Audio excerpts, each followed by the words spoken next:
What's up everybody, and welcome back to the channel and to another Far Cry 6 video.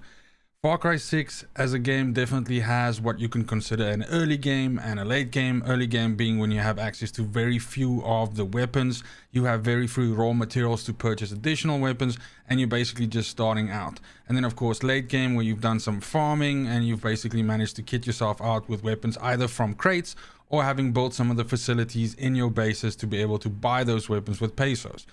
So the idea for today's video is for us to look at an early game build, essentially made up of gear that you can get right at the beginning of the game or very close to the beginning of the game, and that can carry you very much into the mid game as you are farming these resources, farming these materials, and going out and looking for these more powerful weapons.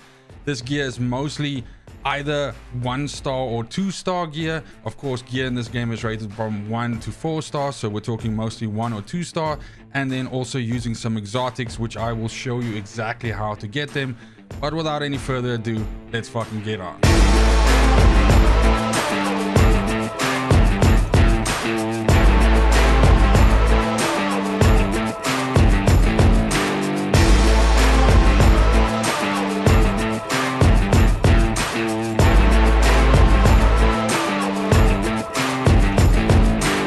The mindset with my early game build, and what I think is the best way for you to approach this, is to go for a good mixture of stealth weapons, but then also being able to go loud and go heavy if you get sort of like surrounded or overwhelmed by enemies, which can be a real problem at the beginning of the game when you essentially have very low tier gear and you can wander into an area which is much higher level than you, for instance, especially when you're going to be going for the 2 exotics, which I'm going to be showing.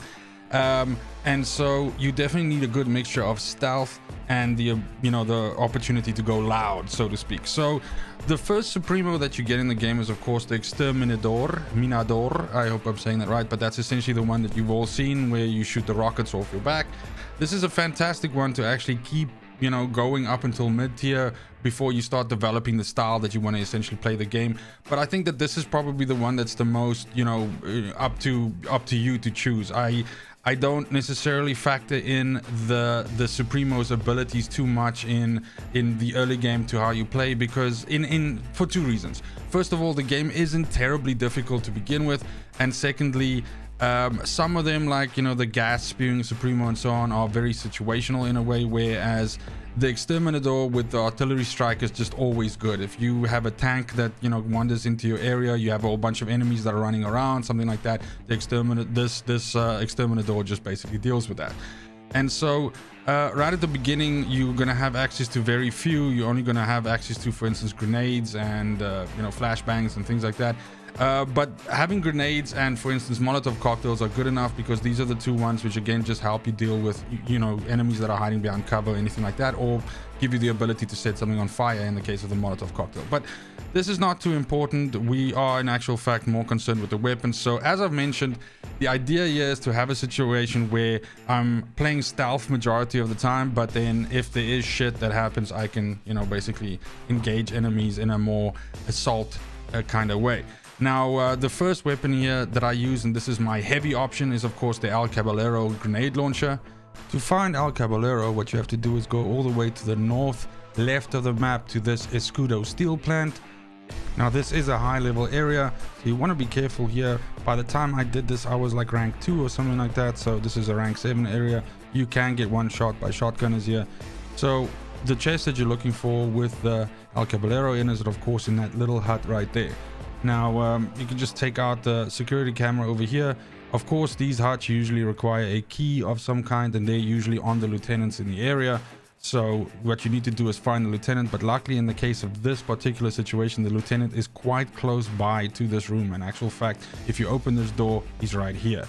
I did this 3 times, and all 3 times that's exactly where he was spawned. So you can literally just go there, you can pick up the key off his body, and then you're good to go. Just be careful you don't get spotted by anybody else. As you can see here, these enemies are quite tough, and I couldn't drop them even with 1 headshot. But basically just do that, pop this open, go in there and get yourself the weapon, and then of course run to your buzzer and get the fuck out. My second option is a gun that's actually the first gun that's given to you in the game at the beginning of the game, and that's the MS16 S. This is a semi-automatic rifle, and this is essentially my main weapon that I use for stealthy attacks on enemies. This basically drops anything with a headshot, and you can get headshots quite easily with this gun. But as you start out essentially with this, what you're looking at is right off the bat, the game will basically show you how to unlock armor piercing rounds, so you'll get that off the bat, and as well as a suppressor. And by default you've got iron sights on the gun, which is not perfect, but it's still good enough, and you can definitely get some shots off with that. Now this would be the area where you can start spending your raw materials first to sort of just get yourself a next level suppressor, so something like the 2-star or a 3-star, which just allows it to because as you can see here, the resolver suppressor actually greatly impairs your effective range. So if you do put on another suppressor on here, this is just going to increase the range at which you can engage enemies effectively. But again, headshots are super effective in this game, especially with a weapon like this, and you can very much almost take this particular weapon all the way into the end game. And funnily enough, it is actually replaced by a 3-star version later on called the MS16 S. So it's just really good, and this is kind of like really like a workhorse, and you know, does really well. Now the next thing that you should also think about upgrading is your optical socket, because you need something that just gives you a little bit of additional range there. So something like a 3x or a 4x scope is definitely good as well. So that would be the next place for you to put raw materials into. Then my third weapon needs to be, in my opinion, something that has access to extreme range. Of course, I'd prefer something silent, but again, since we're talking early game here, a very good option here is the Tirano. So the place where you get Tirano is up right in the top right corner of the map here. Come all the way to the north here to Esquila Fort. As you arrive here using the buzzer, as I've mentioned, you can essentially just skirt around like this and go below the restricted airspace warning the whole time, so you don't get shot down. But what you're looking for is essentially this lighthouse here. You can just land and then you can just walk around. There's no enemies on this side of the map here, so as long as you don't go into the fort itself, you should be 100% fine. And you basically just go up the lighthouse as usual using a grappling hook, and inside the chest right there you will have the Tirano. The range at which you can engage enemies with the Tirano is just simply ridiculous. It has a maximum velocity stat, so you can essentially shoot things as soon as they even just appear rendered into the game in front of you, and basically your own accuracy is the most dependable thing. This has an improved magazine size, so you can carry more bullets into the fight, and also the first shot after reloading deals increased damage. So if you're not hitting something with a headshot, it usually takes 2 body shots to drop something, which is still very, very good. It also has the armor piercing ability, or rather round. So again, this is just you know, phenomenal at dealing with armored enemies. Then lastly, in the pistol shot or pistol slot rather, I went again with the 1-star M9 pistol here, because again, while the MS16 S is really good and you can actually use it in the sort of medium to long range, once you get into the really short range, it does become a little bit cumbersome, especially once you have a sight on it like a 4x or something like that, because in aiming down the sight you might actually get hit by a shotgun or something like that.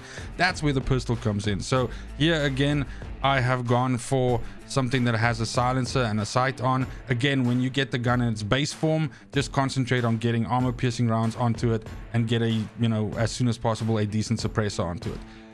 This then in actual fact gives you 2 silenced or stealth weapons to be able to engage enemies up close. And then you've got your, as mentioned, your super long range option with the sniper rifle, which is unfortunately not silenced, but I mean, if you are engaging enemies at extreme range, it's not actually even gonna get them to attack you back. They're just sort of gonna run around and not do anything, which is, I guess, a weakness in the AI of the game, but I mean, it is what it is. And then last but not least, you do have access to the grenade launcher when, you know, when shit goes pear-shaped and you really need to set the world on fire, then that's of course an option. Now last but not least, I do want to also look at your outfit, your gear, right, that you wear. And this is something which, again, at the beginning of the game, you're opening up these chests and you're getting gear out of them, and this is kind of like randomized to a point, but very early on, even still on the first island, I was able to assemble 4 pieces of this gear set called the Scrounger set. Now, the reason why this is really, really good in early game is because it essentially helps you to gather up raw materials quicker. This tags containers through walls, which is great. It allows you to see if there's stuff inside a building so that you don't have to go in and waste your time if there isn't. But this here, the coat itself, is where it's at, because this acquires additional crafting materials whenever you loot those materials, and that really does add up over time. If you wear this during your first 5 to 6 hours of the game, you're gonna just be seeing a shitload of additional material coming in that you wouldn't have had otherwise. The other ones are pretty good as well. Super tool is great for when you are in a vehicle. It auto repairs that vehicle, which is also, you know, fantastic. And if you are following my guide from Monday, which got you that aerial vehicle, the buzzer, that you could get around quite quickly, and which you should absolutely use to get these 2 legendary weapons, as I've mentioned, or exotic weapons, as I've mentioned, then this just helps you to repair that vehicle while you fly around if you've taken some damage. On the legs here, this auto scavenger gathers nearby items while in a vehicle, which is again just phenomenally good, which means you can drive through a checkpoint, for instance, and if there's items lying around like ammo and stuff like that, it'll automatically pick it up, or if you're flying over it for that matter. And then last but not least, observant, again just really good because it gets ammos and pesos from dead soldiers from much further away. So again, if you're dropping soldiers, it actually loots them from further away and you get that material quite quicker. That's it for the video, guys. Let me know in the comments down below how you are enjoying the game, how you're playing, if you're playing the stealth approach, if you've used a similar loadout, and just basically if you're enjoying the game as much as I am. I will be producing or bringing out another video that is kind of like the late game version of this, where we swap out a bunch of these weapons for 4-star versions and also choose a different set of armor to wear, because by now when you get to the late game, you're not so concerned about raw material and stuff like that anymore, because you farmed most of it and you're kind of like just, you know, kind of like at your full build.